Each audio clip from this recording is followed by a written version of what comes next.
Yeah, g'day YouTubers. Tinker O'Toole again with another tip. I want to talk about using high-speed steel and using tungsten carbide tips to face off. You've got no idea how many of these carbide tips that I have snapped off facing off. You've got to get the tool height perfect. And even sometimes you may get it perfect. There can be a lot of downward force, especially when you get right to the center where it's the hardest to take off. And if it's not perfectly aligned in the middle with the center line, snap, it can go off. Yet if you use a bit of high-speed steel, let's say you damage a little bit of this high-speed steel, like look how long it is. All you've got to do is just give it a little tiny bit of a grind. So you can use this over and over and over again. Whereas the carbide tip, it's got three corners. It's a triangle. Snap, snap, snap, throw it in the rubbish. Now these you can pay up to $9, but I typically get them a lot cheaper than that. But a piece of high-speed steel like this would probably set you back about $7 or $8. You can use it hundreds of times. So you might damage the corner, right? It could be 0.5 millimeter damage. All I do is run it on the grinder, bang, it's back to brand new again. So when I face off now, I never use a carbide tip. And the only other time that I snap carbide tips, let's just say I've got a piece of metal and it's really a little bit rough.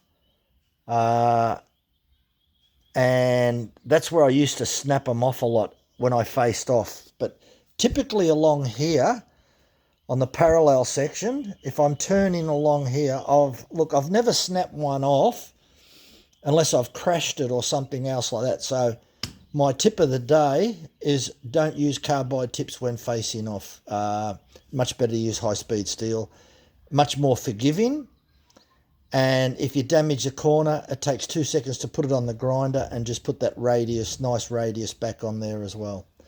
So yeah, that's my tip of the day. And when I actually put it in, I put it on an angle like that, right? And that works really good. So we'll just face off.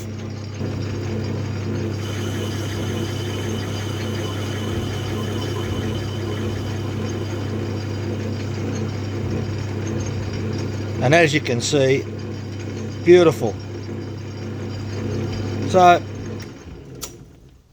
I always bring the high-speed steel in on an angle like that.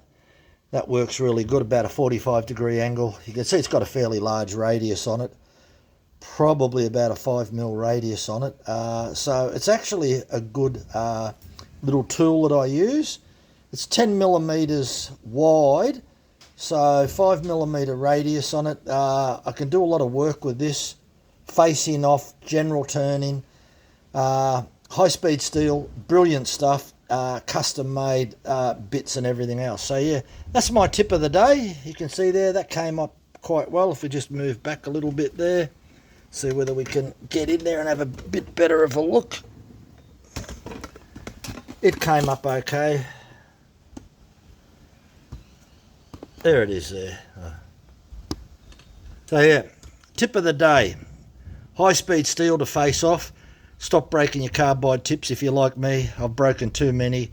That's the end of it. Not using carbide tips to face off anymore.